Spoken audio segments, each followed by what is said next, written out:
pessoal! Então hoje vamos dar início aos nossos estudos em relação à equação de Bernoulli. Bom, o escoamento dos fluidos ocorre em função de diversas formas de energia. A equação de Bernoulli considera as três energias principais no escoamento dos fluidos. Então, o nome da equação de Bernoulli é uma homenagem a Daniel Bernoulli, que nasceu em 1700 e faleceu em 1782 e se dedicou à vida na pesquisa, né, dos fluidos, em mecânica dos fluidos. Então, a equação de Bernoulli traz as seguintes energias responsáveis, então, pelo escoamento do fluido. Então, sempre que ocorre o escoamento do fluido, alguma energia está envolvida.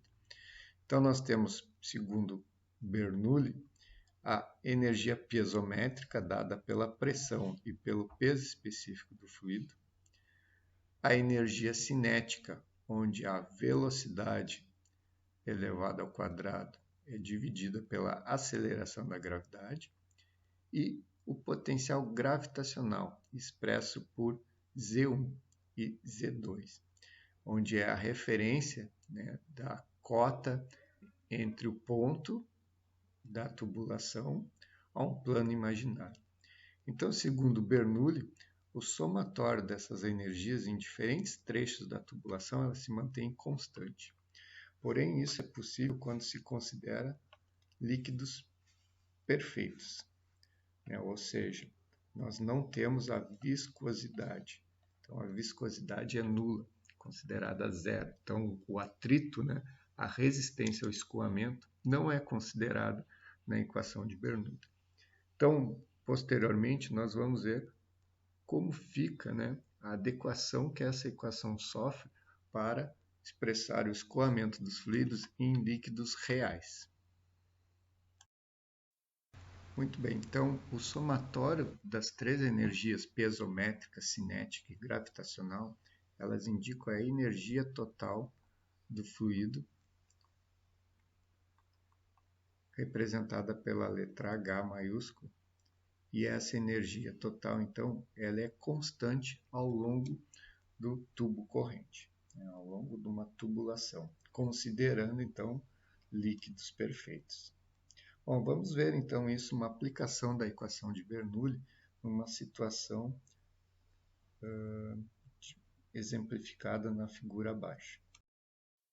Então, nessa figura, ela representa uma variação, uma redução gradual do diâmetro. Então, nós temos o trecho 1 da tubulação com um diâmetro de 8 centímetros e o trecho 2 da tubulação com 5 centímetros de diâmetro. Essa tubulação está conduzindo água a uma velocidade no trecho 1 de 5 metros por segundo. Bom, e nesses pontos, então, no ponto 1 e ponto 2, é instalado um manômetro, tubo em U, né, diferencial, onde ele indica, então, a variação de pressão que ocorre no ponto 1 e no ponto 2. Essa variação de pressão é indicada aqui pela deflexão da coluna de mercúrio, né, uma altura H. Então, o que nós vamos calcular nesse exemplo? Primeiro, determinar a diferença de pressão entre o ponto 1 e o ponto 2. E pela letra B, na letra B, nós vamos determinar qual a altura de coluna de mercúrio correspondente à pressão no ponto 1, sendo que a pressão no ponto 2 é dada pela pressão atmosférica de 101,32 kPa. Muito bem, então vamos à execução desse exercício.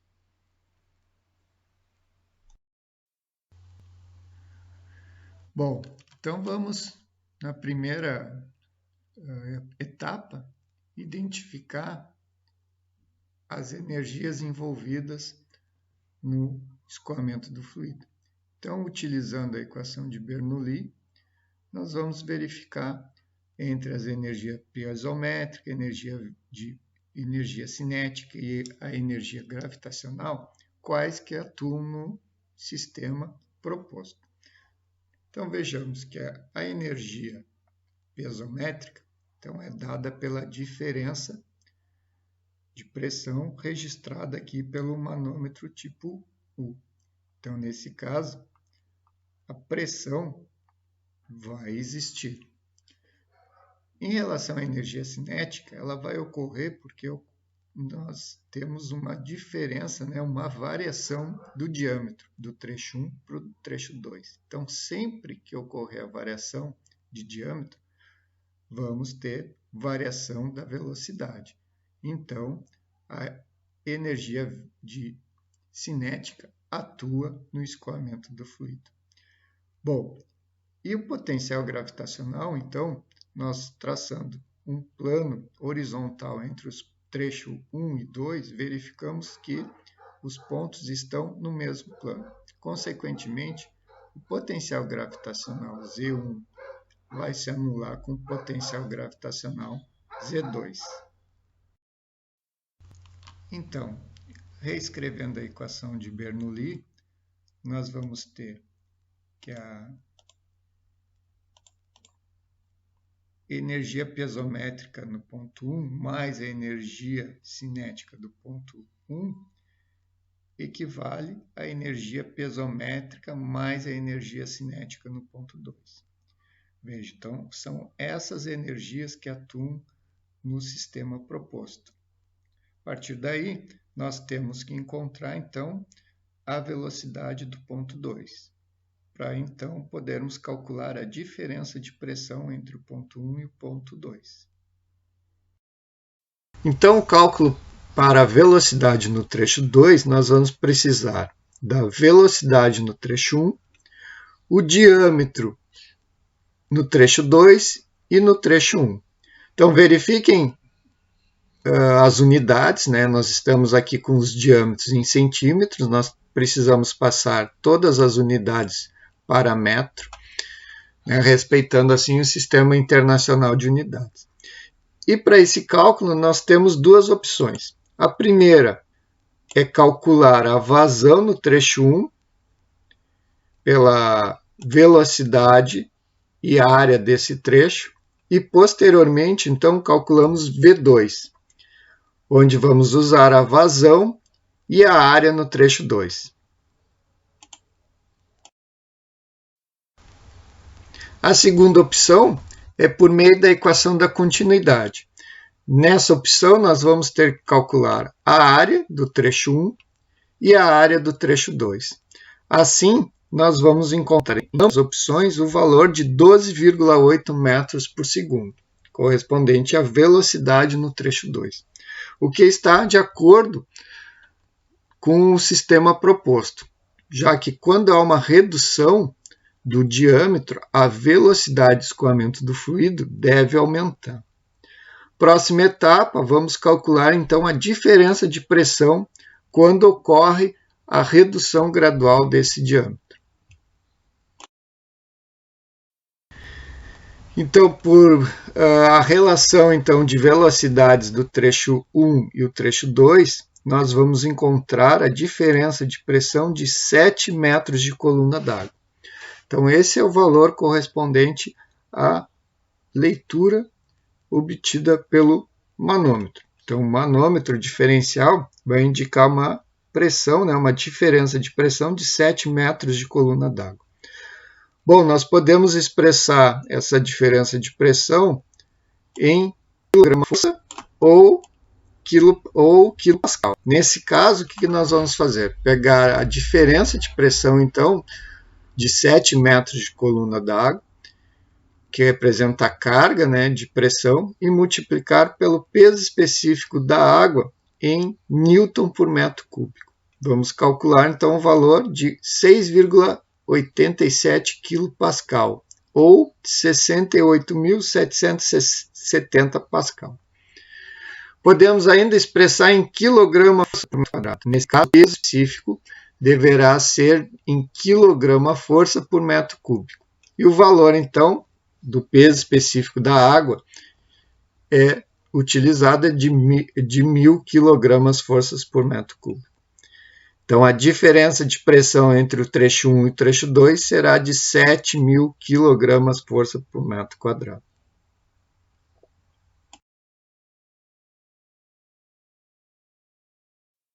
Então, esse é o resultado da letra A desse problema.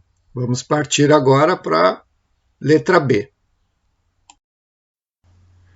Bom, na letra B, então, pede-se a altura da coluna de mercúrio correspondente à pressão no ponto 1.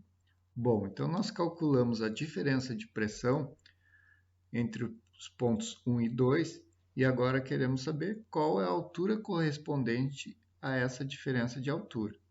Muito bem, então nós temos aqui um manômetro diferencial, onde a altura então da coluna de mercúrio, dada por H, está relacionada com a diferença de pressão, então no ponto 1 e no ponto 2, que foi calculada na letra A. Então, para calcularmos agora a essa altura H, precisamos identificar a relação de pressão com a altura indicada pela coluna de mercúrio. Então, vamos lá. Então, nós já vimos nos vídeos anteriores como chegar à equação do manômetro diferencial instalado em pontos distintos numa mesma tubulação.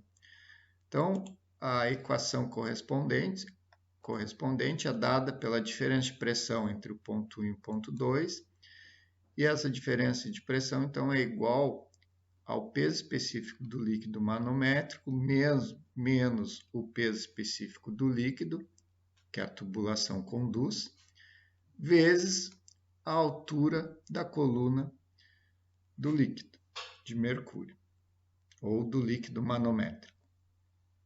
Muito bem, então nós já temos a diferença de pressão entre o ponto 1 e o ponto 2 e vamos determinar a altura correspondente, né, do mercúrio. Então, a diferença de pressão, nós vamos ter 7.000 kg força por metro quadrado, que é igual ao peso específico do mercúrio menos o peso específico da água, vezes H.